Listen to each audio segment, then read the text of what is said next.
Welcome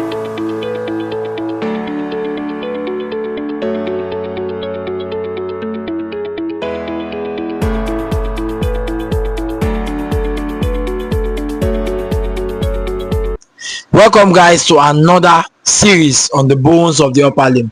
We are now in the metacarpal bones. The metacarpal bones. Now in the metacarpal bones, just like I said, the carpal bones are 8 in number. They are 8 in number with different ossification time. You get it now? But the proximal part articulate with the radius bone, while the distal part articulate with the metacarpal bone. Metacarpal, just attaching to the carpal bone.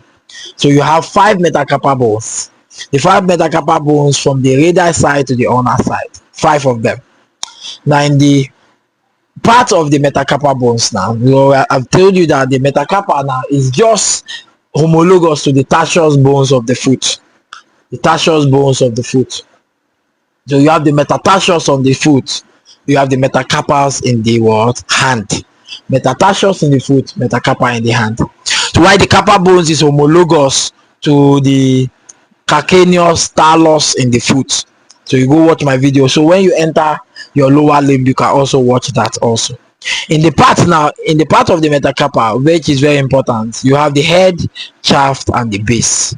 The head, shaft, and the base. Don't forget. So you are seeing it on your screen, the head, shaft, and the base. The head is more distal. So the head is distal and round. The base is proximal and expanded. The head is distal and round. So look at where the head is and look at where the base is. So it has a head, it has a base, it has a shaft. The shaft is joining both the head and the base. Are you getting me now? While the head is round in the distal part, the base is expanded in the proximal part. But the only thing here that is different, all carpal bones, all metacarpal bones are the same, except from the first metacarpal. All metacarpal bones are vertical, except from the first metacarpal. So the peculiarities of the first metacarpal, because it's different from them. So if you look at your first hand, your thumb is your first metacarpal. You can see there. Your first thumb, which is your first metacarpal, is different from the rest. All fingers are not equal. Truly. The middle one is very longer than everybody. The shortest is the first metacarpal. So the first metacarpal is short and stout. It's a short bone and stout bone. So it's not even vertical self. It is different from them. Why? Because it is placed at 90 degree. It's placed at 90 degree to the rest of the carpal bones.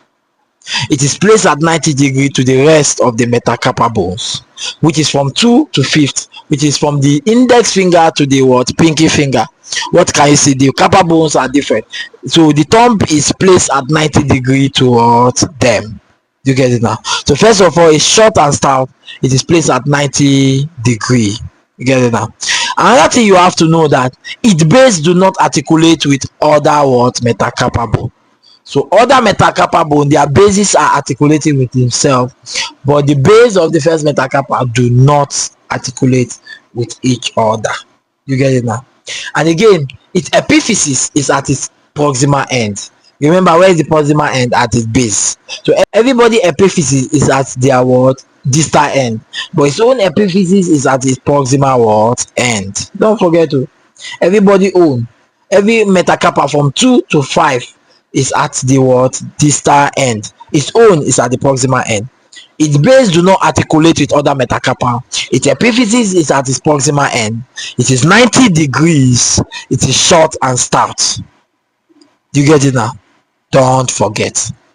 Its head is less convex and broader than others. Its head, if you look at the head of the first metacarpal, it is very broader. It is big than the rest. So it's more bigger. The rest are small. Only it is very, very big. You get it now? Very, very simple. Now that thing you have to know now, what is the ossification? The ossification is it's different. They have how many centers now? They have 2 centers, one primary center and one secondary center. The metacarpal bone, so one primary center and one secondary center. The primary center now is where at the shaft. Remember I said it is head, shaft, and base. The primary center has its shaft, which is at the 9th week. So all of them have the same thing at their 9th week, while the secondary center is at the 2nd year. Very, very simple. Also, the next one is the phalanx. The next one is the phalanx. So how many phalanx do we have now? We have 14 phalanx. Why do we have 14 phalanx? We have 14 phalanx because the phalanx has what? A head, it has a shaft, and it has a base. It has a head, it has a shaft, it has a base. But the base is at the proximal end, while the head is at the distal head. The base is at the proximal end, just like the metacarpal. The base is at the proximal end, while the head is at the distal end. Because in this video, we'll be talking about the metacarpal and the phalanx, because both of them are short videos. Okay, they are short videos, so we have to pair them together. So the phalanx is 14 in number. So from the second hand, which is the index finger, to the pinky finger, now you have three phalanx. You have three phalanx. So from the index finger to the pinky finger, you have three. So if there are 4 of them, which is from the second to the fifth, so you have 3 times 4, that is 12. So you have 12 of them from the second finger to the fifth finger. Head, shaft, and base. 3 head, shaft, and base. So 4 of them times 3, that is what? 12. Why in the thumb? The thumb is different. So the thumb has how many? The thumb has only 2, so which makes it 14 phalanx. 3 from the second to the fifth, and 2 in the thumb, making it what? 14. So that is for the 14 phalanx and 5 metacarpals. The proximal, which is the base, the distal, which is the head, and the shaft joining the 2 carpal bones. The head of the metacarpal is articulating with the carpal bone, while the base of the metacarpal is articulating with the phalanx bone, which is the base of the phalanx. So it is originated as head, shaft, base. Head, shaft, what? Base. The base of the phalanx is articulating with that of the what? Metacarpal. So head, shaft, base, head, shaft, base.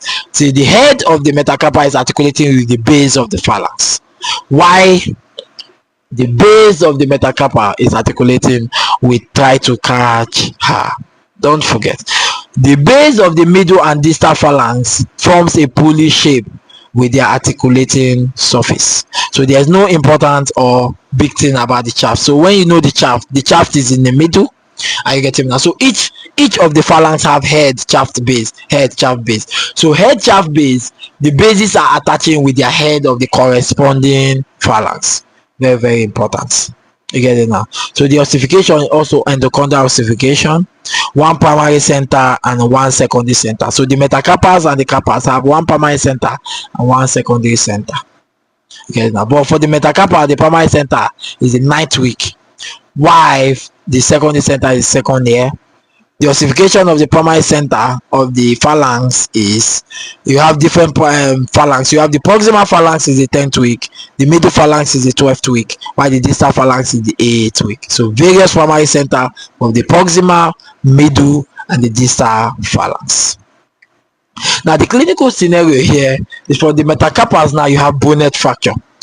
Bonnet fracture now is the fracture of the first metacarpal, while boxer's fracture is the fracture of the fifth metacarpal. So don't forget, bonnet fracture, the fracture of the first metacarpal, while boxer's fracture, which is those that used to box, so this is the fracture of the fifth metacarpal. Very, very important. You get it? Very, very important. It's so easy. That's how it is. Now also, you also have some sesamoid bones too. So in some cases, some sesamoid bones are formed. So the sesamoid bones are formed in different aspects of the hand. So I told you the pisiform is part of a sesamoid bone. The sesamoid bones in the tendons of the flexor carpi ulna retreat is the pisiform. The pisiform is 1. So you also have 2 sesamoid bones in the palmar surface of the first metacarpal. You have a sesamoid bone there. Also, you also have sesamoid bone in the interphalangeal joint of the thumb, 75% of the cases. And you also have a sesamoid bone in the MCP joint, also in the little finger, 75% of the cases. So you have the biggest sesamoid bone in the pisiform, you have the one in the first metacarpal, you have the one in the interphalangeal, and you have the one in the MCP joints. Hope you understand it. Hope you understand it very well. It's so easy. So hope it all made sense to you and you have understood the bones of the metacarpal and the phalanges. So we talked about everything. We have talked about the phalanges, and we have talked about the metacarpal. In the metacarpal, we said it has the head, shaft, and base. 5 metacarpals, 14 phalanges. The only peculiarities for the metacarpal is the first metacarpal, which is what, at 90 degrees, and it is short and stout, and its epiphysis is proximal while others are distal, and the bases are not attaching with others. You get it now? So we talked about it. In the phalange, you have 14 phalanges. Are you getting now? And they are joined by what you call the interphalangeal joint. Why the phalanges are attached to the metacarpal, forming the MCP joint. What is the MCP joint? Metacarpal phalangeal joint. So if you are putting your knuckle, you remember your knuckle, that your knuckle is your MCP joint. Why the one in your fingers are called IP joints, interphalangeal joints. So if you are just joining us for the first time, make sure to subscribe and turn on your post notification button so that anytime I drop any video, you'll be sure to be notified. If you want me to make a video for you, make sure to drop it down in the comment section. I promise to make that video for you. So I'll see you in the next video, which is muscles of the upper limb. Always continue liking my video. Please support me. I beg, help me. Continue liking my video. Bye bye.